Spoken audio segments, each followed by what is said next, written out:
Kung si Bel Mariano ay may Solana at syempre hindi magpapatalo si Donnie Pangilinan dahil latest na larawan na ito na kasama niya ang nakakabatang kapatid ni Bel na si Gogo. Sabi nga nila, what I also love about this picture is Donnie just being him, halatang sanay na pumunta kila Bel, makipaglaro sa mga kapatid. Kita dito kung gaano kasanay si Donnie, talagang kahit naka-short lang ay talagang pwede at sanay na pumunta kila Bel. Yung suot ng kanyang kapatid nung kasama niya si Donnie, yun din ang suot niya nung nasa Enchanted Kingdom sila. So, ibig sabihin, bago-bago lang ang larawan na yon dahil pati ang hawk ni Donnie ay ganun na ganun nung niyakap niya ang kanyang tito Kiko. At may nag-comment nga, sabi ay ngayon lang daw to.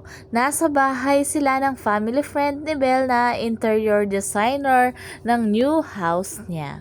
The low-key Don Bel as always. Masarap nga naman kasing magmahalan na walang masyadong nakakaalam. Eto sila sa tamang banding lang with the family. At naging kuya ni Donnie sa He's Into Her ay kinasal na. Sabay pa nga nag-like ang dalawa. Hindi pwedeng hindi sila imbitado. Sigurado ang dalawa ay pupunta yon pag hindi busy.